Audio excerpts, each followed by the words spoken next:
myself.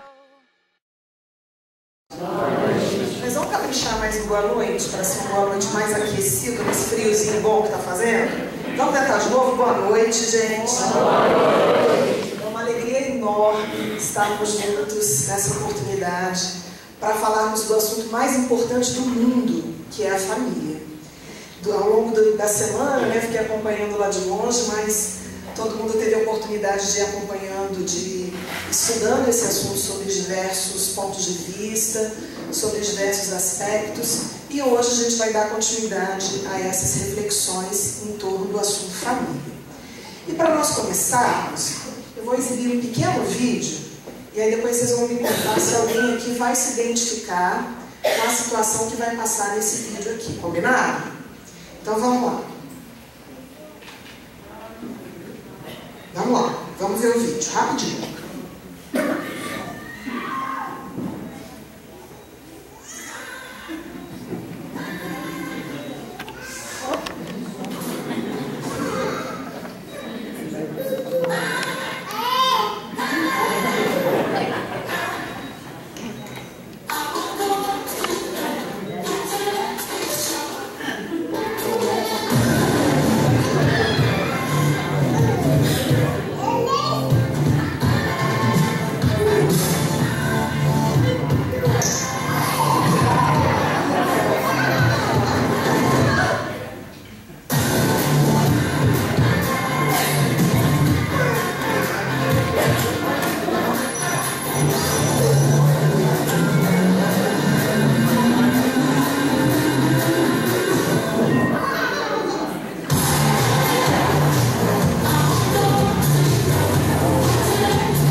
Já está parecendo quase vida real isso aí? Não está?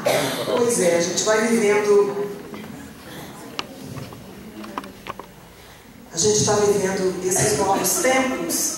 E quem são essas crianças que dizem os especialistas que são da chamada geração Z? Não tem mais nem letra para ir depois, né? Já chegou no último, geração Z. Que parece que já nascem sabendo de tudo, fazendo de tudo, parece que o mundo não é desconhecido para essa geração de crianças. E os estudiosos chamam de geração Z essa turminha que nasceu depois do ano de 2001, para ser mais específico. Então quem tem até 15 anos faz parte dessa turma aí que veio para abalar de verdade. Alguém aqui é da geração Z? Tem alguém presente? Tem aí, ó, tem um monte aqui. A turminha da nossa geração Z, que tem algumas características interessantes. Olha que curioso. 66% dessas crianças já sabem operar jogos de computador, mas apenas 14% sabem amarrar os próprios sapatos. Já tem habilidade tecnológica avançada que vai inclusive à frente da própria habilidade manual. Essa turminha também, 57% sabe utilizar aplicativo no smartphone, mas 50% não sabe voltar sozinho para casa. Alguém que de vez em quando pede ajuda para o sobrinho, para o neto, para o filho, vem cá, meu celular deu problema, né? Dá uma ajudinha aqui, não é assim mesmo? Geração Z. Além disso, ó, outro dado interessante, principalmente aqueles que já têm mais de 7 anos. 54% deles têm conta ativa no Facebook. Sendo que o Facebook tem idade limite de 13 anos, mas eles já estão lá. Inclusive, outro dia eu vi uma pesquisa mostrando que algumas crianças já têm milhares de seguidores no Facebook, sendo inclusive já formador de opinião. Olha que coisa. Essa geração também, olha, 80% usam a internet e passam mais de 10 horas conectados por semana. Seja pelo celular, seja no computador de casa, pelo tablet, enfim. A turminha está altamente conectada. E, vê se vocês concordam com isso, 33% das mães não têm a menor ideia do que os filhos dessa geração estão fazendo na internet. Isso aí é um dos complicadores dessa situação, não é? Mas enfim, nós estamos falando aqui da geração Z. Alguém sabe qual é a geração que veio antes da geração Z? É a geração... Ah, não, antes disso, ó. Essas crianças, que hoje algumas delas já são adolescentes, visto que a geração Z começou a partir de 2001, então a gente já tem adolescentes aí até com 15 anos de idade. Eles nunca perceberam o mundo sem ser pela ótica do computador e do celular. Para eles, a palavra tecnologia é uma palavra que está sem muito sentido. Porque para a gente tecnologia é alguma coisa. Para eles, tecnologia não é uma coisa, é a vida. Então são crianças e adolescentes que não entendem o mundo se não for com essa ótica dos dispositivos, dos celulares, da internet e da profunda conexão, segundo os estudiosos do assunto. Sua maneira de pensar foi sempre influenciada, desde que nasceram, por esse mundo complexo, veloz e sem muitas distâncias. Mas então, indo antes da geração Z, a gente tem a chamada geração Y. Geração Y são os nascidos entre o ano de 1980 até os anos 2000. Temos aqui representantes da geração Y? Tem? Geração Y? Como é que é, gente, a geração Y? Características marcantes. Vejam se vocês concordam. Ó. Fazer uma coisa de cada vez não tem o menor valor para a geração Y. Uma coisa de cada... Ler um livro, não. Tem que ler um livro, mexendo no celular e ainda ouvindo música, senão não faz sentido. É parar para fazer, estudar, só ler... Não. Então tem que ter um monte de coisa, a geração multitarefa. E por incrível que pareça, eles fazem muito bem muitas coisas ao mesmo tempo, né? Porque é uma outra lógica e uma outra dinâmica. Além disso, membros da geração Y, eles compreendem de fato a primeira geração que é conectada. Porque se eles nasceram a partir dos anos de 1980, eles pegaram o início da popularização dos computadores, a chegada dos computadores na casa das pessoas. Não que não existissem computadores antes de 1980, mas a chegada, a popularização, ter computador em casa, esse é um fenômeno que veio principalmente no Brasil a partir dos anos 90. Então, quando essa geração era criança, essas coisas começaram a acontecer, a aparecer para eles, e isso se tornou muito familiar. Além disso, geração Y não escreve, digita, não manda carta, manda e-mail. Aliás, nem e-mail mais. As mensagens são tão instantâneas, WhatsApp, mensagens por canais mais rápidos ainda. Então é uma geração que está reconfigurando, inclusive, os nossos sistemas de comunicação. Praticamente não existe membro da geração Y que tenha escrito uma carta na vida, inclusive até para trabalhos escolares. Às vezes o trabalho escolar é feito no computador, feito no celular, melhor dizendo. Né? E a agilidade de digitação no celular nos impressiona, porque a capacidade de ir lá e processar, inclusive resumindo a informação para fazer sentido mais tarde, é muito significativa. Também a geração Y, eles são apontados, esse aqui é um dado histórico bem legal. Geração Y é a primeira geração na história da humanidade a ser mais inteligente do que a geração anterior no sentido tecnológico.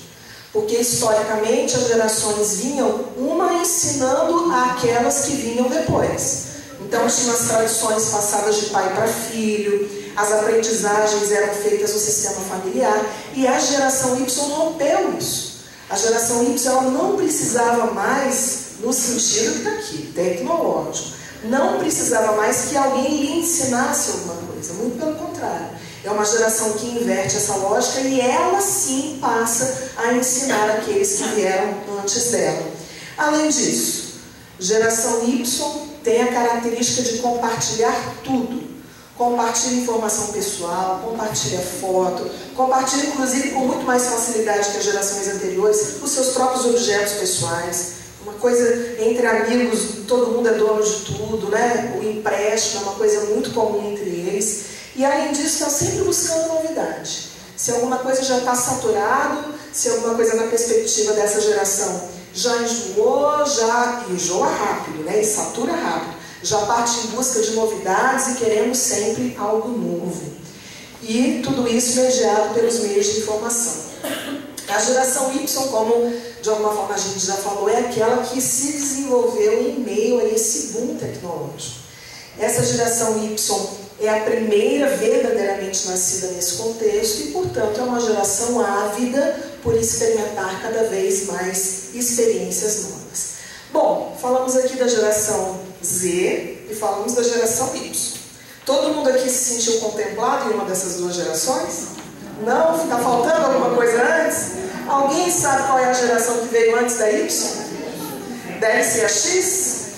Pois é. E os demais aqui, né? Todo mundo, não, eu não sou Y nem sou Z, então qual que é a minha? Então nós temos aqui representantes da geração X. Geração X são os nascidos entre o ano de 1965 e os anos 80. Quem aqui é a geração X? Também sou geração X. Agora começou a aumentar a população de geração X. O que a gente pode dizer da geração X? Nós somos legais também, não somos? Hein, gente? Nós também somos legais, né? Porque a gente não nasceu na geração Y e Z, que nós temos o nosso valor. Viu, meninos da geração Y e Z? Geração X também é muito legal. E antes da geração X, tem alguém aqui? Vocês sabem como se chama a geração que veio antes da X? Pois é, a geração que veio antes da X é a chamada geração Baby Boomers. Principalmente aqueles que nasceram pós-Segunda Guerra Mundial. São os filhos da guerra, vamos assim dizer. Né? E tem aqui representantes da geração Baby Boomers? Então, agora todo mundo entrou na parada, todo mundo entrou na conversa? Temos aqui Baby Boomers, temos aqui geração X, temos aqui geração Y, também chamada de geração Millennium, também é o nome que alguns estudiosos dão a essa geração, e geração Z. Está todo mundo incluído no papo? Tá, então podemos agora ir avançando na nossa conversa. Pois é, mas eu tenho uma má notícia para dar para quem aqui é da geração Baby Boomers e para quem é da geração X. Nós, ao contrário da geração Y e da geração C, nós estamos de mudança para esse novo mundo. Nós não nascemos nesse mundo atual, nós nascemos em outro mundo, em outra época. O mundo mudou tanto nos últimos anos que é como se a gente estivesse todo mundo chegando agora, estou falando de nós da geração X e da geração Baby Boomers, né? É como se a gente tivesse feito as nossas malas lá de onde a gente vivia antes e aportou nesse mundo agora, caiu de paraquedas. Porque o mundo de hoje é o mundo da geração Y e da geração Z. Eles que estão ambientados com todas essas novidades e todas essas tecnologias. Nós somos viajantes que estão chegando agora para visitar. Não é assim que a gente se sente? Fala a verdade, geração X e geração Baby Boomers. Está todo mundo chegando na Terra agora. Gente, o que está acontecendo aqui, né? Estamos aqui de mudança. E vocês sabem, agora, segredinho para vocês, para nós, né? Que eu me incluo aqui também na geração X. Sabem como que a geração Y e a geração Z nos veem? Eles olham pra gente, eles veem a gente assim, ó.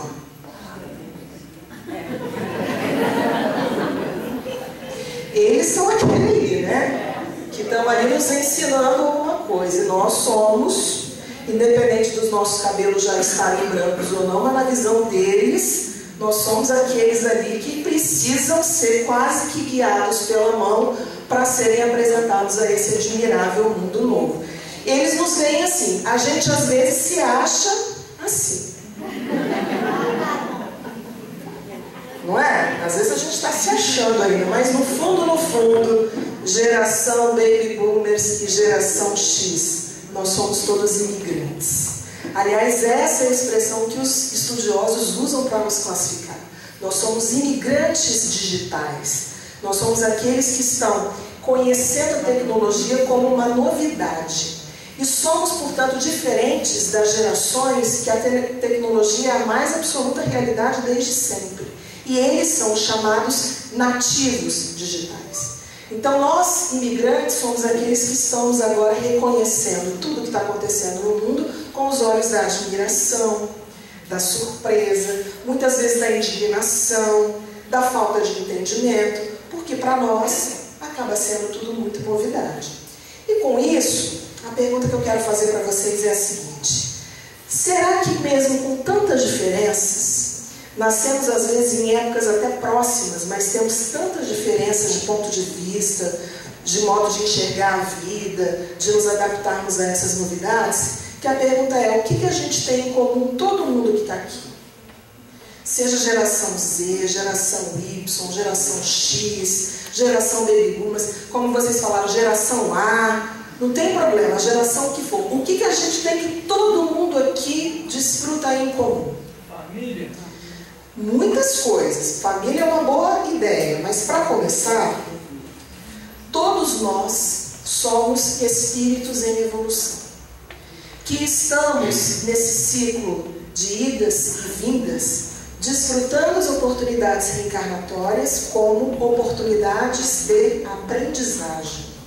Seja aquele que chegou há pouco tempo, e seja aquele que já está aqui há muito tempo, seja aquele que olha a tecnologia com a maior naturalidade do mundo, ou seja aquele que olha para a tecnologia sem entender nada, como é que isso tudo está acontecendo, como é que essas coisas acontecem, somos todos nós espíritos em uma marcha evolutiva que se utilizam da reencarnação como quem se utiliza da escola. A vida na Terra é a oportunidade de aprender incessantemente. E todo mundo está nesse mesmo barco de aprendizado.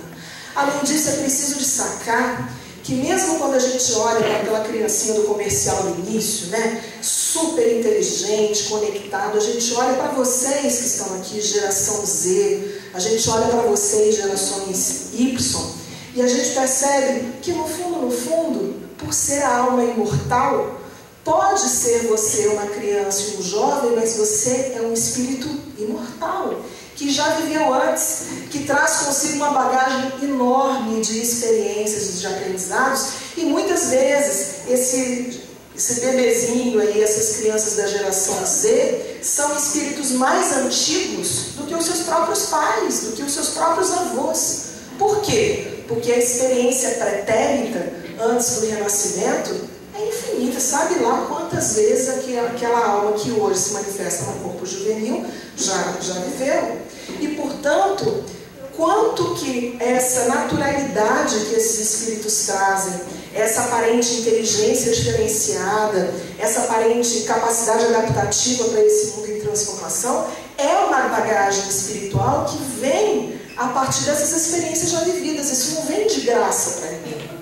Não é um fenômeno genético que faz com que essas novas gerações sejam mais inteligentes ou mais destemidas ou, em vários aspectos, mais brilhantes, em muitos sentidos, do que as gerações anteriores. Isso é fruto da experiência que esses espíritos tiveram em existências anteriores.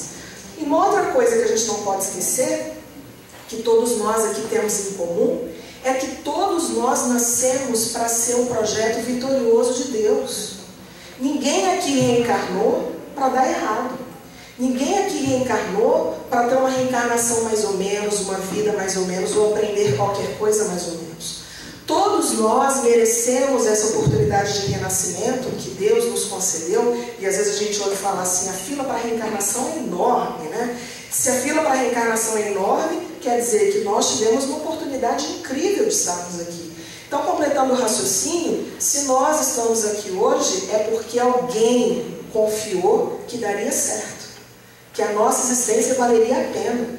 E quando nos unimos nesse processo de tentar vencer os limites, vencer as dificuldades para fazer a nossa reencarnação dar certo, nós vemos o sentido dessas gerações todas que aqui estão e que compartilham, portanto, o mesmo propósito. Agora, é inegável que sopram os ventos do progresso.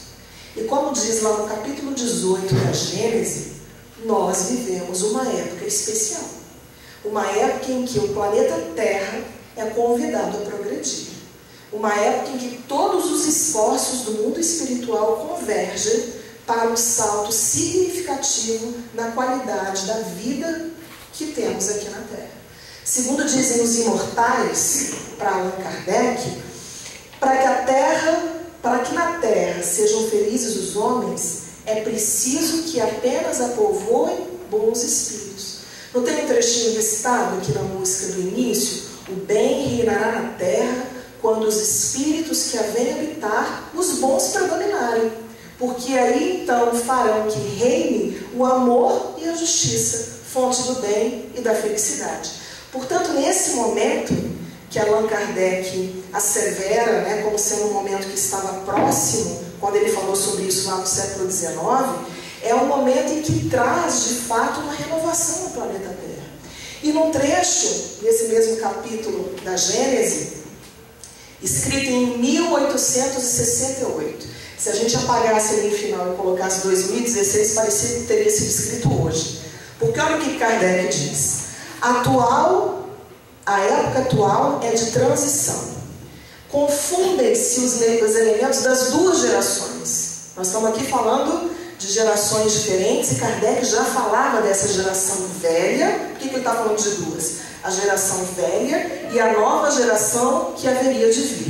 E ele continua. Colocados no ponto intermediário, ou seja, nós estamos aqui no meio termo, ele se pontua, assistimos a partida de uma e a chegada da outra, já assinalando cada uma no mundo pelos caracteres que lhes são particulares, peculiares. Essa nova geração, continua Kardec, tem ideias e pontos de vista opostos às duas gerações que a sucederam. Pela natureza das suas disposições morais, porém, sobretudo das disposições intuitivas e inatas, torna-se fácil distinguir a qual das duas pertence cada indivíduo. Não parece que esse texto é de hoje, gente?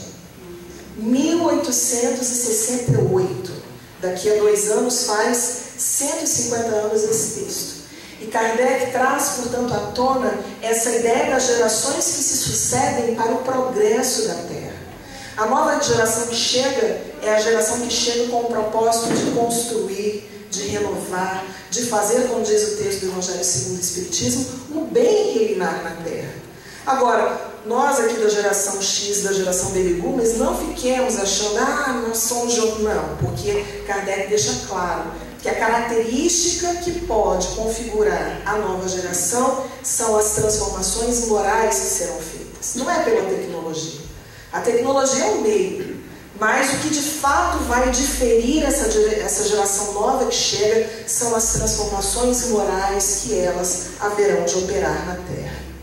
Isso posto, a gente percebe que essa época atual que vivemos, e volto a dizer, Kardec já falava dela 150 anos atrás, é uma época em que as coisas estão mudando em todos os sentidos.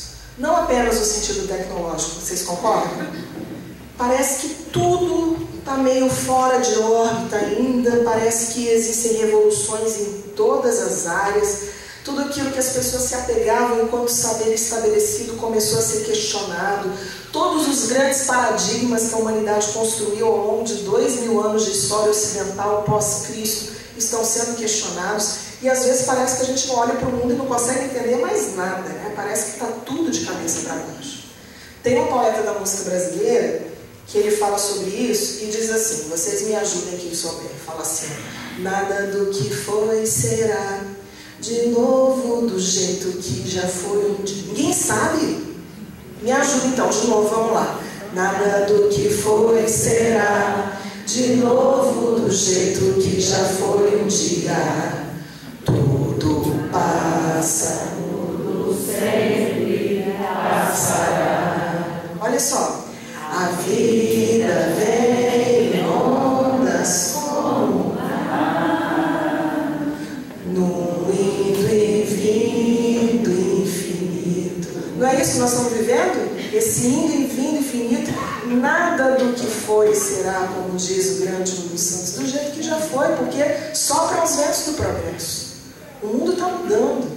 E nessa mudança toda que o mundo está fazendo, esses valores, portanto, estão sendo reconstruídos. Querem ver um exemplo de mudanças? Quem arriscaria dizer qual era a pergunta que mais se fazia no mundo até então? A pergunta mais famosa do mundo, até pouco tempo atrás, era ser ou não ser? Imortalizado lá em Hamlet, né? Ser ou não ser? Era a pergunta mais famosa do mundo. De alguma forma, todo mundo se fazia essa pergunta e era a pergunta que estava aí, né, configurado na vida da gente em várias instâncias. Alguém arrisca dizer qual que é a pergunta mais feita hoje em dia? pergunta mais feita hoje em dia é: deixou de ser ou não ser e passou a ser? Qual é a senha do Wi-Fi? É ou não é? Alguém chega em algum lugar pela primeira vez, porque se não é a primeira vez já está salvo, mas se chega a primeira vez vem cá, você acha que está no restaurante, o garçom acha que vai fazer o pedido. Qual que é a senha do Wi-Fi? Tem gente que vai no restaurante, no lanchonete, pede um copo de água, só para ter o direito de ficar ali, né, utilizando a senha do Wi-Fi. Então é esse mundo de mudanças. E esse mundo, segundo muitos especialistas, atravessa principalmente a partir da segunda década, da segunda metade do século XX, mudanças ainda mais rápidas e mais significativas. Vamos lembrar que as mudanças começaram antes. O mundo começou a mudar radicalmente a partir do século XIX. Mas foi a partir da segunda metade do século XX que as mudanças se aceleraram, que o mundo encurtou, que o processo de globalização veio de uma forma devastadora. E por quê? O que teve na segunda metade do século XX que acelerou essas mudanças? A tecnologia, o computador, e depois do computador, os outros dispositivos, a internet e tudo aquilo que veio para fazer com que essas fronteiras entre nós, entre países, entre pessoas, fosse cada vez mais estreita. E junto da internet, as redes sociais, que hoje se convertem no nosso, talvez para alguns, principal espaço de relacionamento. Tem muita gente que vive e convive muito mais pelas redes sociais do que presencialmente, fisicamente, em todos os sentidos. Todas as vezes que nós pensamos que, particularmente eu penso em redes sociais e nesses espaços digitais, eu me lembro de uma passagem que André Luiz escreve no livro Ação e Reação. Quem já leu o livro Ação e Reação vai se lembrar que o livro inteiro se passa numa visita que André Luiz vai fazer a uma instituição localizada no Umbral chamada Mansão da Paz. E lá em Mansão da Paz, André Luiz vai conhecer dois espaços que acolhem os espíritos sofredores, visto que Mansão da Paz é uma instituição que fica nas chamadas zonas infernais, né, no Umbral. Esses dois espaços que André Luiz vai conhecer, um se chama o Templo e o outro se chama o Parlatório. E os dois espaços são franqueados a todos os espíritos que queiram ali conhecer e participar. No templo, André Luiz descreve que a luminosidade era tão alta, tão grande, que ele precisou de um tempo para se acostumar com a luz. Porque os espíritos que entravam no templo tinham o propósito de quê? Quem procura um templo?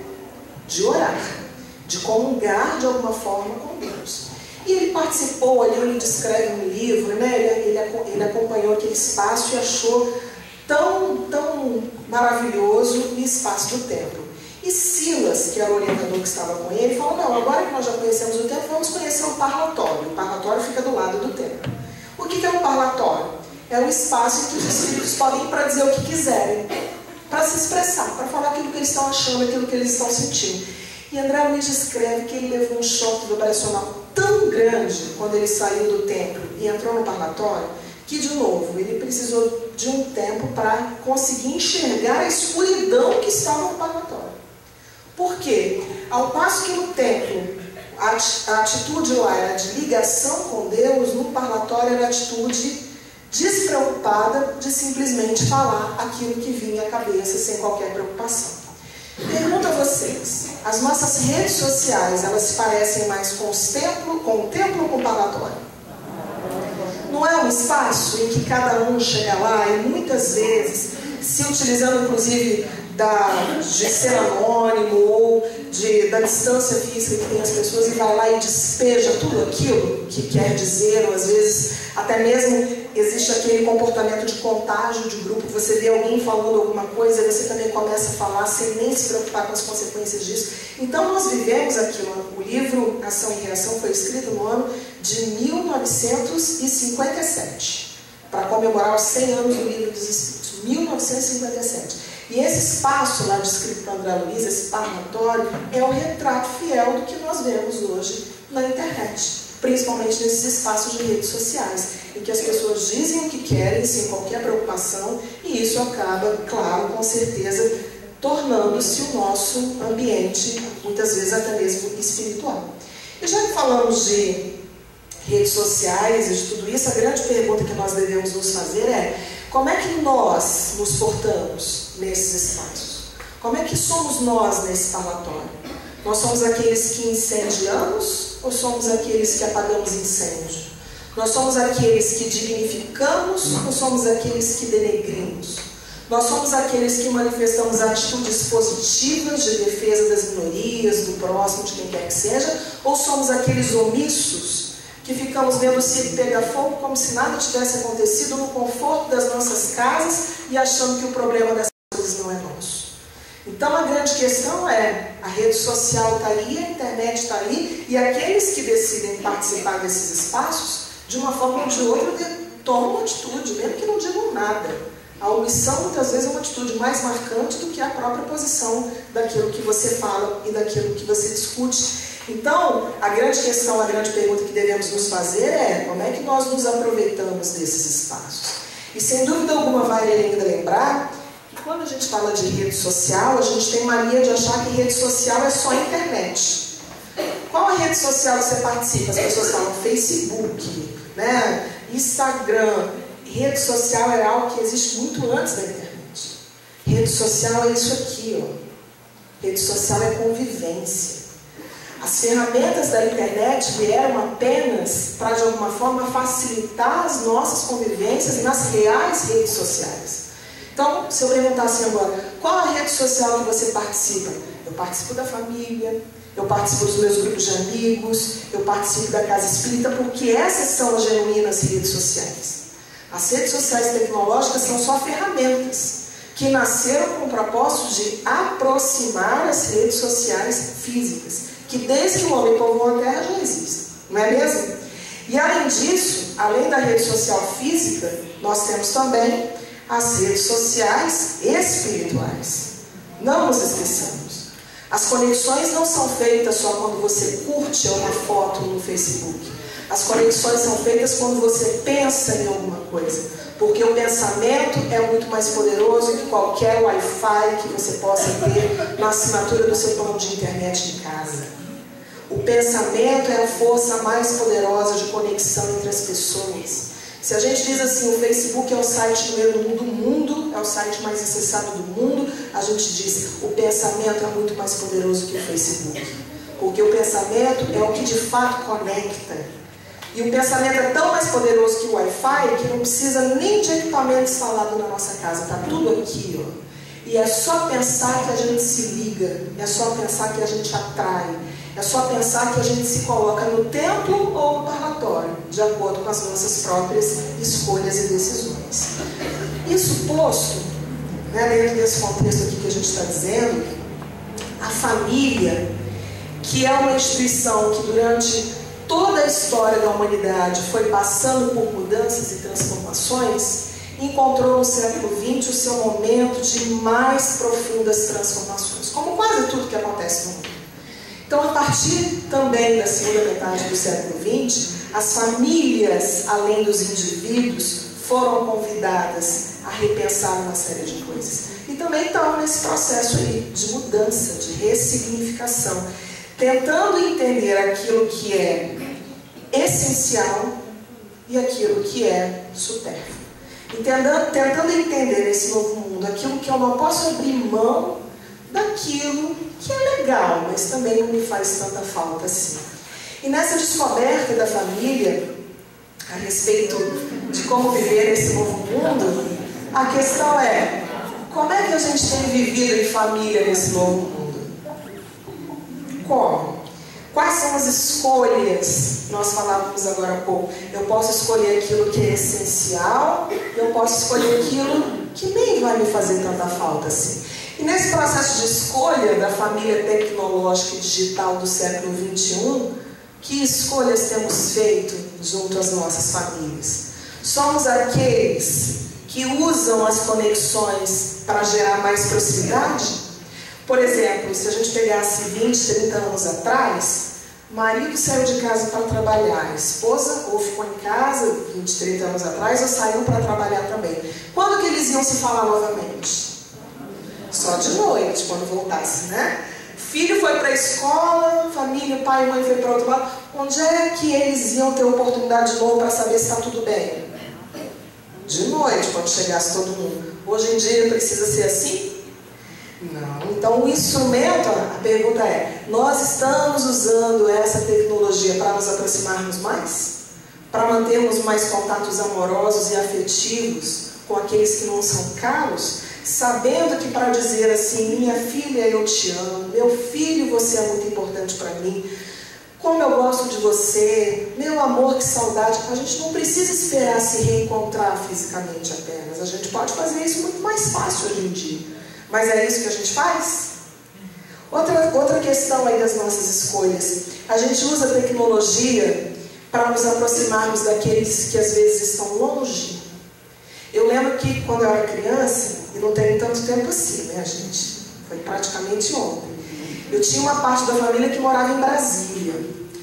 E era muito engraçado assim, porque a gente ficava esperando as férias de janeiro, porque eles vinham para o Espírito Santo, para a gente poder saber notícia, para a gente ver como é que tá, os meus primos se tinham crescido, se não tinham, para saber as novidades, porque havia correspondência, havia telefonema, mas telefonema era muito caro, era só datas comemorativas especiais, então era aquela expectativa de um ano para o outro, tudo que tinha acontecido para a gente ficar por dentro, porque a família morava longe. Hoje em dia precisa ser assim?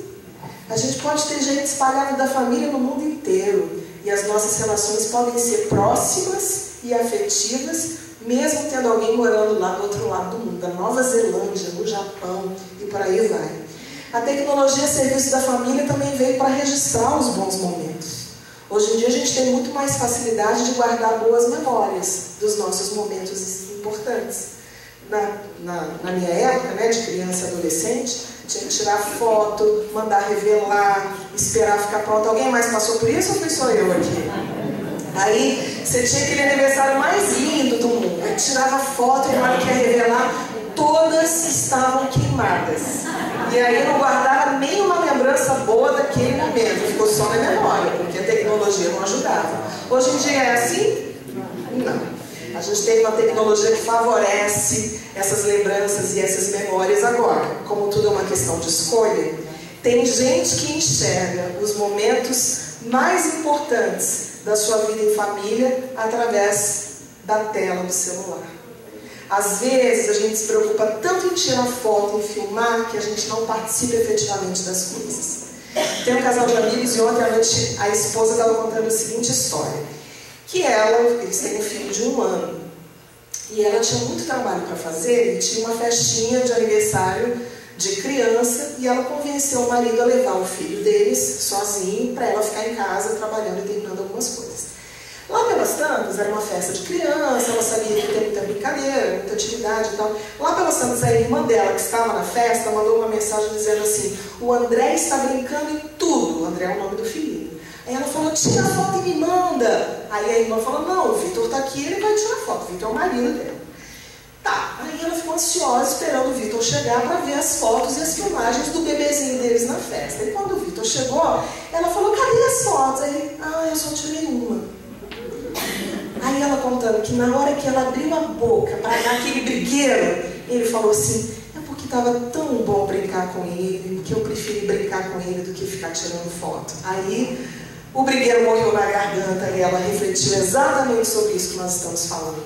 Quantas vezes nós perdemos a oportunidade de nos envolvermos com as outras pessoas, de participarmos de momentos importantes porque a gente fica com o celular em punho para tentar registrar tudo, para guardar o que depois? Só a memória visual? Porque a memória afetiva a gente não vai ter, porque a gente não estava ali engajado. Não é? Tem gente que viaja e vê o mundo pela tela do celular. Tudo quanto é lugar fica lá. O envolvimento, a emoção, a gente acaba deixando em segundo plano. A gente usa tecnologia na família assim, para viver situações como essa, de estar fisicamente perto, mas emocionalmente distante, e tem que tomar cuidado, porque isso aí, esse tipo de coisa pode parar no programa de TV. Olha esse aí, ó. Casos de família. Meu marido mexe mais no celular do que comigo. Situação real aí, ó. A gente tem aí tudo para estar cada vez mais próximo, mas parece que a gente faz questão de estar cada vez mais distante. Olha esse que engraçado. O meme, a gente chama isso de meme, né? Esses conteúdos de internet. É fácil de me achar na festa da família, adolescente ali dizendo, geração Z. Só aquela que fica sentada no sofá mexendo no celular. E quantas vezes a gente vê isso? Não é? As pessoas no mesmo ambiente, compartilhando situações que podem ser tão legais, mas está cada um no celular, no seu canto, mexendo. Às vezes postando no Facebook a foto da festa que você não está participando. Porque você acha mais importante tirar foto e mostrar para todo mundo onde você estava, ao invés de você, de fato, estar naquele lugar.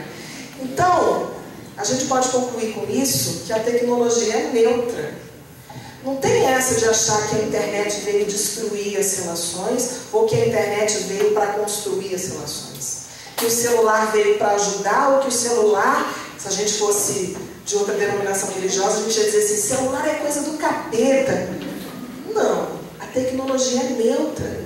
A tecnologia está disponível para que a gente escolha o jeito que vai ser usado. É para guardar boas memórias ou é para nos desviar do mundo real? É para nos aproximar ou é para criar barreiras cada vez mais intransponíveis entre nós? A tecnologia é um recurso, ela não é o fim. A tecnologia é simplesmente a forma que a gente tem de viver, de acordo com o que está lá no livro dos Espíritos, a evolução de cada vez a gente, que aliás eles descrevem, né? A tecnologia é fruto da evolução. E a gente tem que usar a tecnologia a nosso favor e não contra. Gerando encontros e não cada vez mais desencontros e mais frustrações.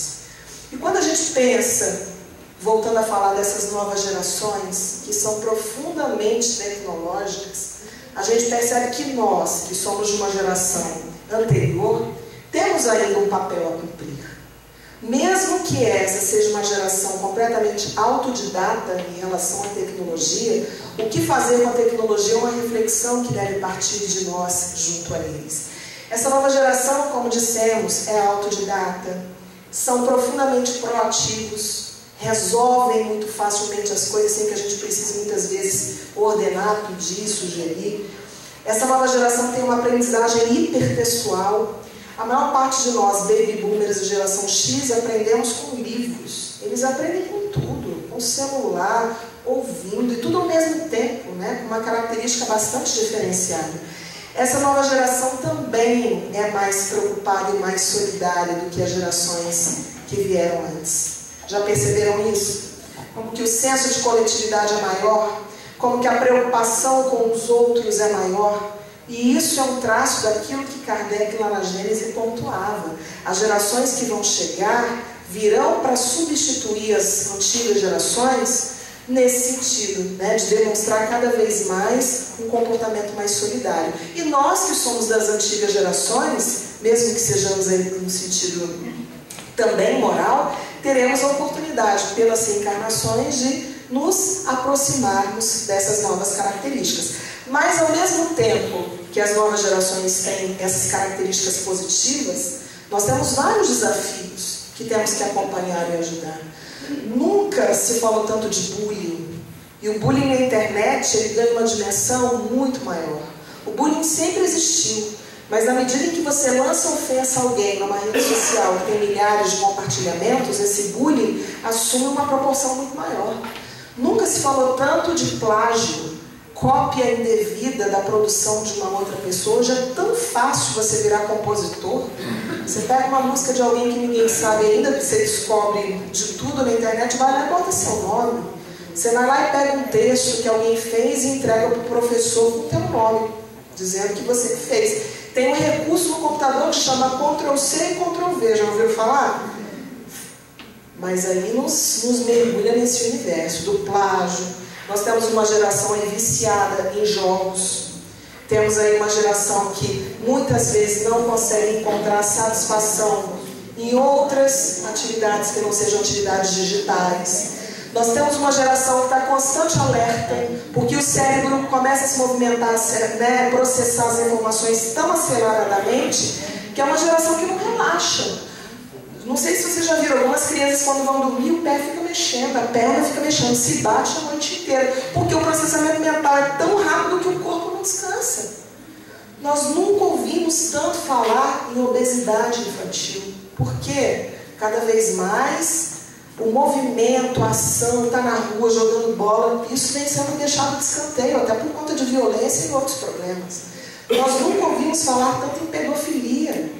E os perigos que hoje as crianças e os jovens correm em ambientes digitais em que você se relaciona com as outras pessoas sem saber quem são essas outras pessoas.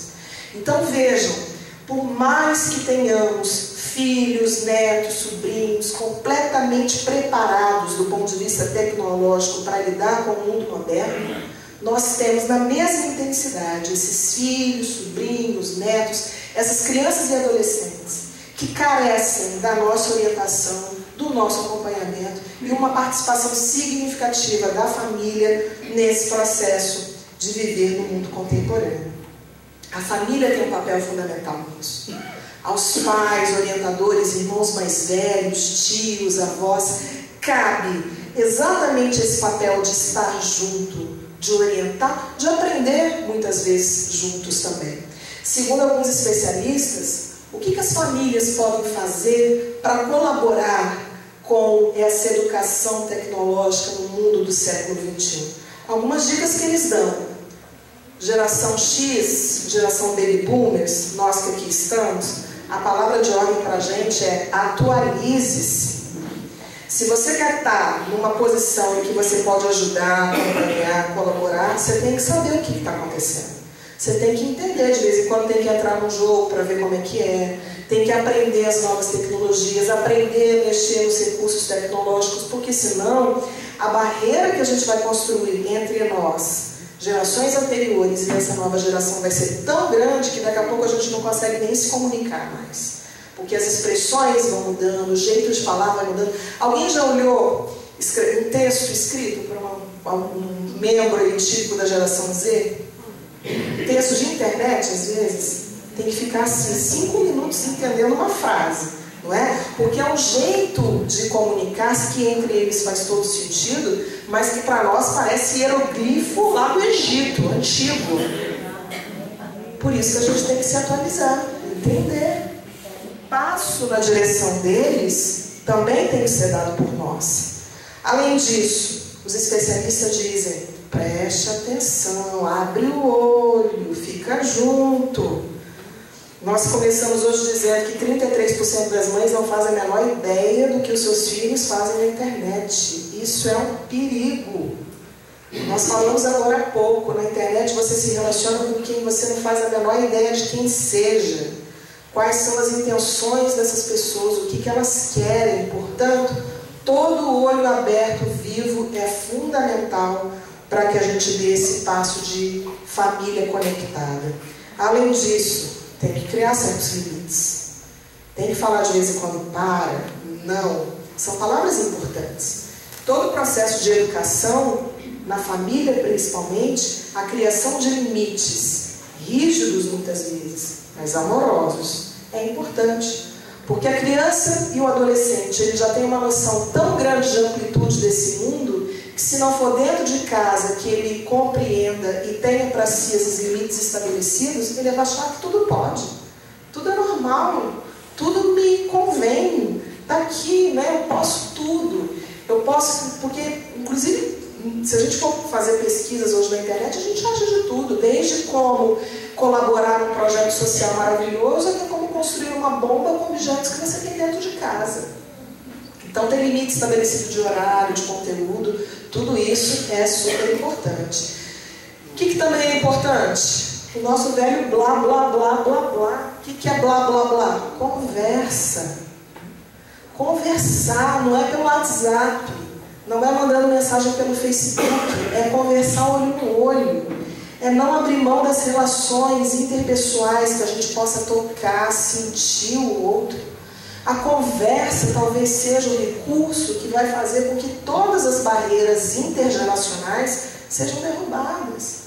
Porque na medida em que a gente conversa, a gente entende o que o outro está sentindo, mesmo que eu entenda a palavra que ele usou, eu entendo a entonação que ele deu, a emoção que ele colocou na frase, a expressão fisionômica que ele usou para me falar que está tudo bem, e eu estou vendo no olho dele que não está tudo bem.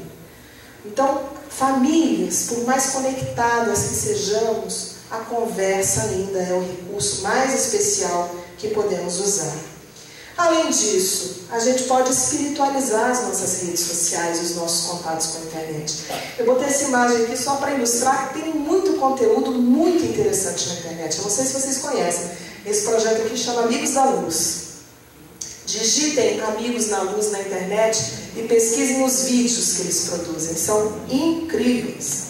Os meninos adoram, porque eles são humoristas e eles tratam de assuntos de natureza espiritual com muita leveza em vídeos de 3 minutos. E estão lá falando de reencarnação, de causa e efeito, de um monte de coisa com muita qualidade. Então a internet não ensina só a fazer bomba, como nós falávamos agora há pouco. O conteúdo espírita na internet hoje é farto, é maravilhoso. E é só uma questão de escolha daquilo que a gente vai procurar ou daquilo que a gente vai colocar na nossa audiência. E o mais importante de tudo é isso aqui, ó. Como é que a gente pode resumir essa imagem em uma palavra? Exemplo. A única coisa no mundo que ensina de verdade é o exemplo. Os estudiosos diziam antes que o exemplo é a melhor forma de ensinar. Mas eles já se convenceram que estavam equivocados. O exemplo não é a melhor forma de ensinar. O exemplo é a única forma de ensinar. Então, se nós, estou falando aqui já na divisão de gerações, né?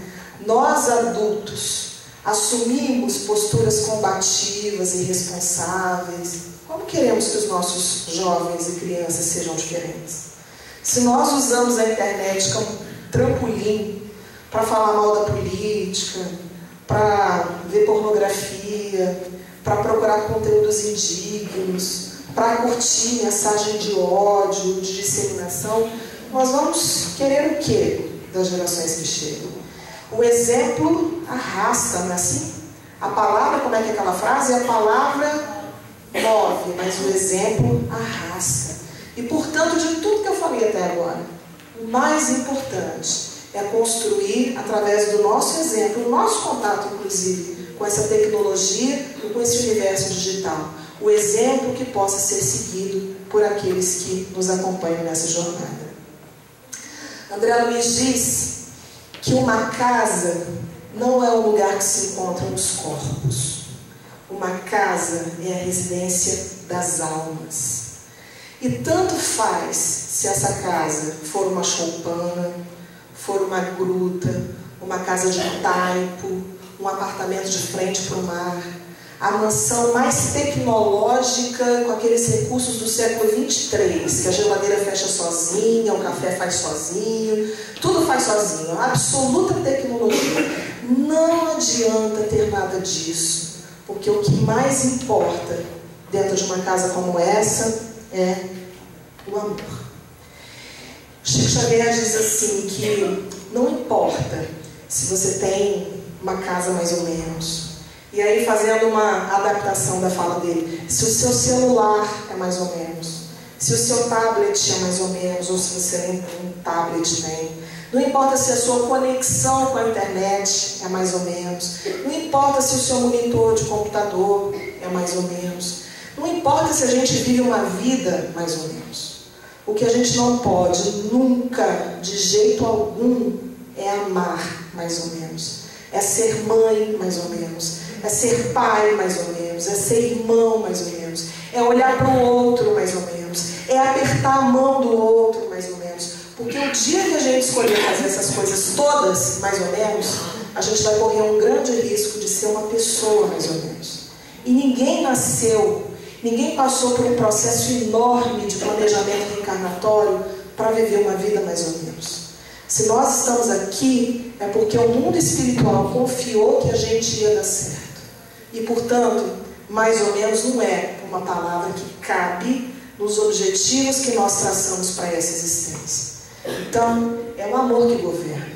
Seja o amor pelo WhatsApp, complementado pelo abraço físico, seja o amor descrito numa página, numa rede social, e complementado pelo olho no olho, que a gente deve sempre priorizar.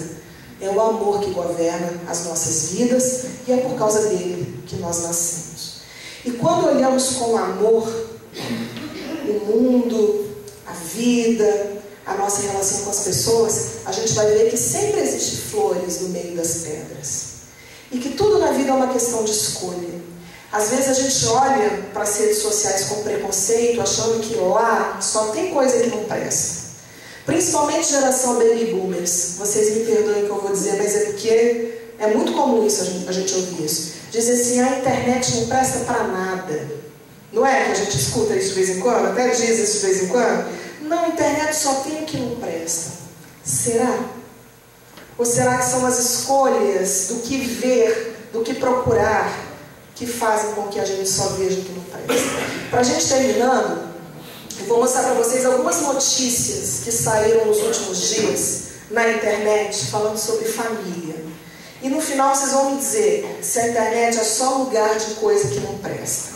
Primeira historinha. Esse garotinho aqui, o sonho dele era ter um gato.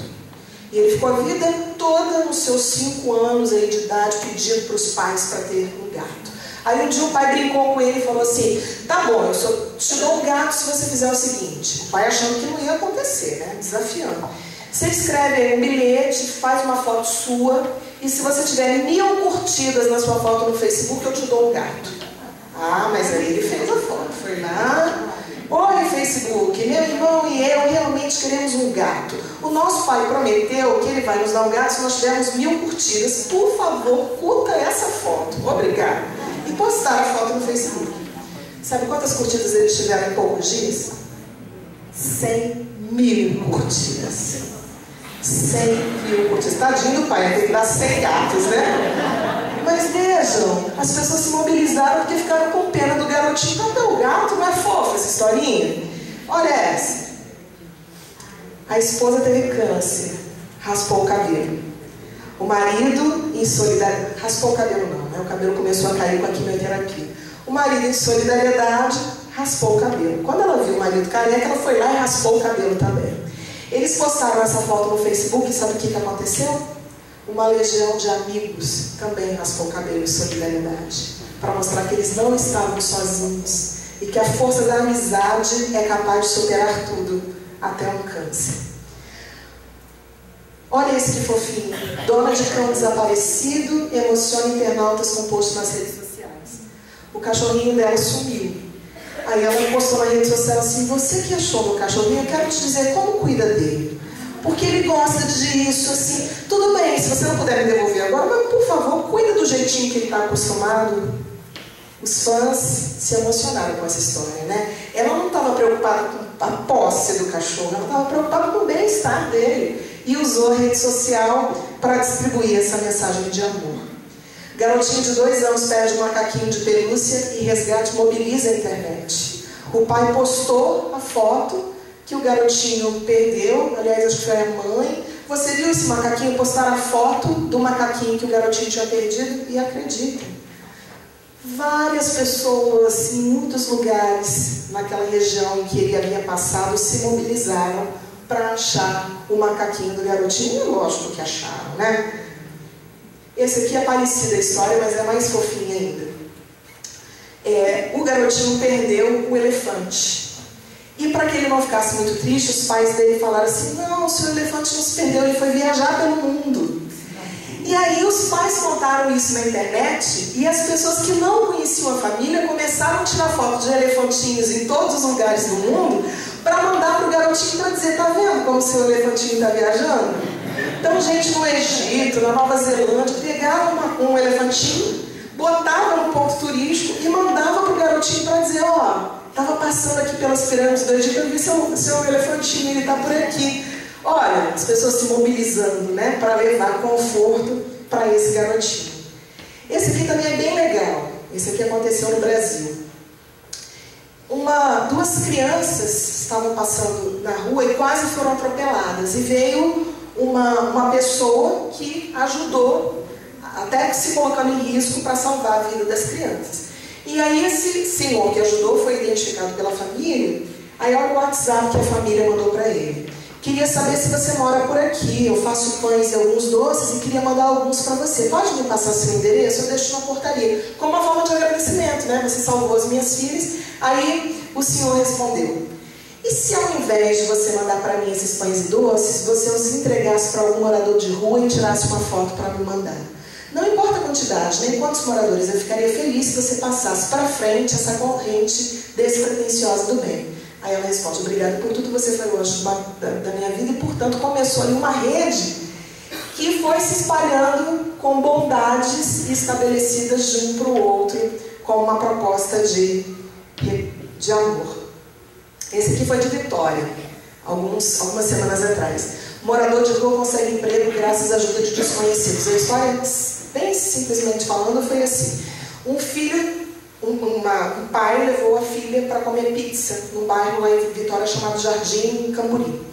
Quando eles estavam andando na rua, a filha viu um morador de rua e falou assim: pai, olha a nova geração, pai, você acha justo a gente sair de casa para comer uma pizza quentinha essa hora e ter aquele moço ali que não tem nem o que se cobrir? Aí o pai levou aquele choque, né? Falou: filho, o que você acha que a gente pode fazer? Voltar para casa, pai, gastar dinheiro com pizza? Vamos lá em casa pegar um cobertor para trazer para esse senhor. E aí o pai contou isso na rede social.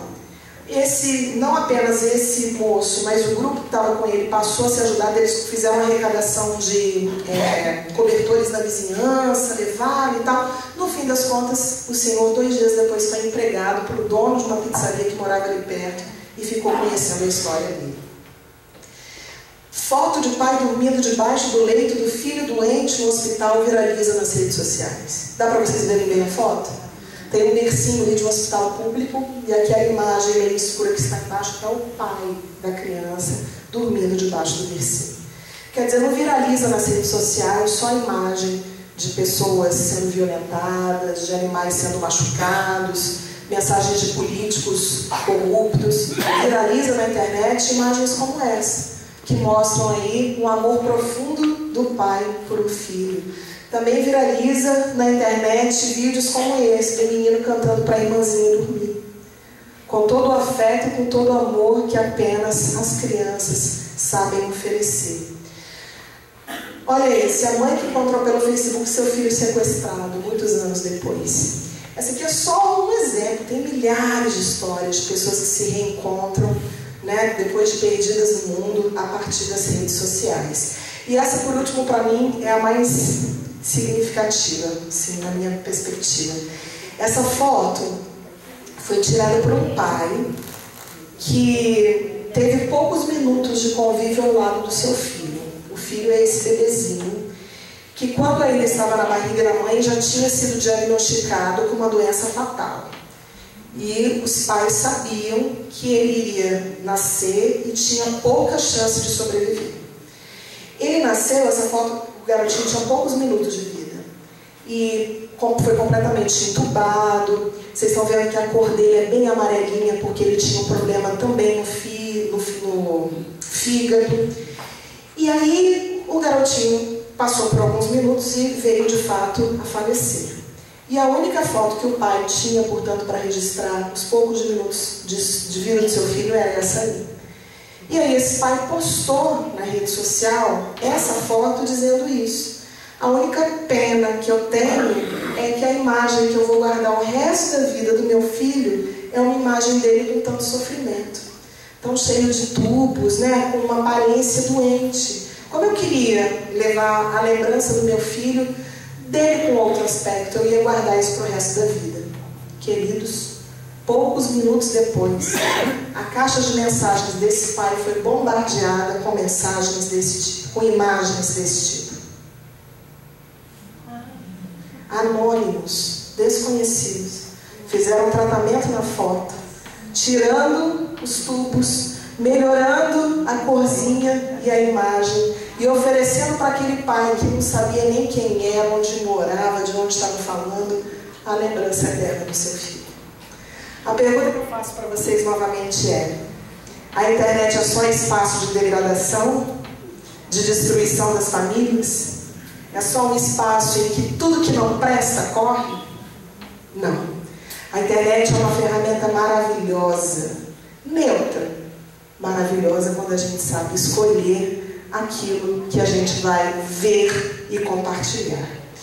E para a gente terminando, o convite dessa semana toda e o convite de tudo isso que a gente está vivendo é cada vez mais, seja pela tecnologia ou seja na vida real, que apertemos os nossos laços familiares. A internet pode ajudar. A internet, o celular e tudo isso pode cada vez tornar mais próximas ainda essas nossas relações.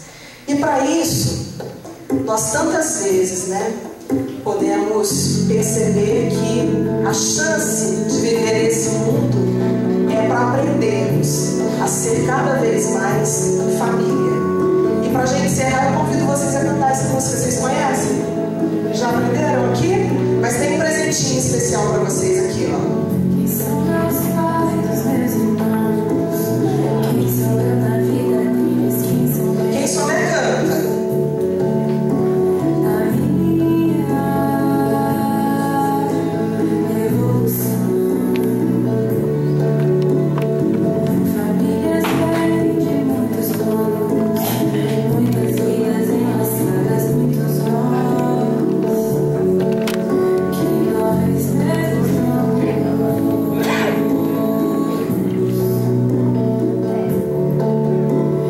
Existem muitas formas de famílias, pois há muitas formas de amar. Isso muda a família muda o mundo. Se ela quiser mudar, existem muitas formas de famílias, pois há muitas formas de amar. Isso muda a família muda o mundo.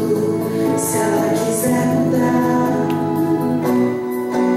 Vamos mudar ou vamos mudar o mundo, famílias? A escolha também é nossa, não é?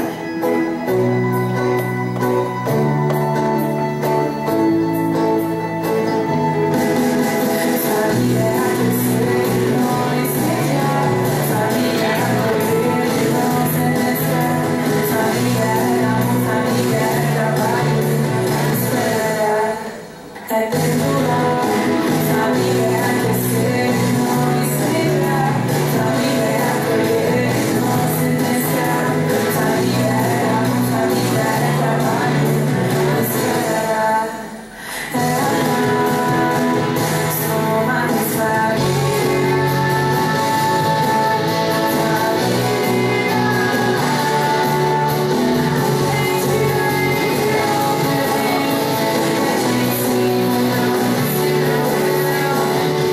Sou mais família.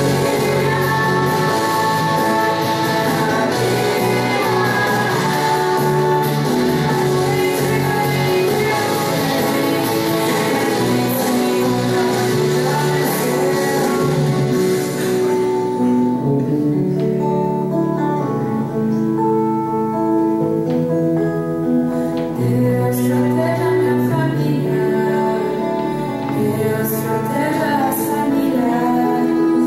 Deus proteja a família universal. Deus proteja minha família. Vamos juntos? Deus proteja as famílias. Deus proteja a família universal. Família é aquecer e não incendiar.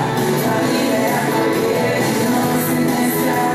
Família é amor, família é trabalho, é esperar, é amar. Sou mais família.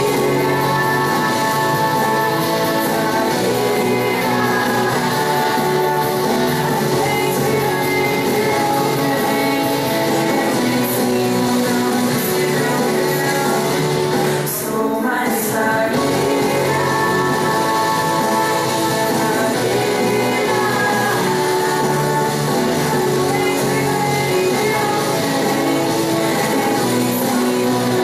Já venceu. Que famílias lindas vocês têm, hein? Então, com isso, nós pedimos a Deus que possa proteger as nossas famílias, abençoar todos nós e fazer com que esse laço que nos une nessa vida, não apenas a nossa família consanguínea, mas a nossa família espiritual, que aqui também formamos uma família, seja um laço fortalecido pela nossa boa intenção de fazer sempre o melhor por nós e por todos aqueles que nós amamos. Muito obrigada, boa noite.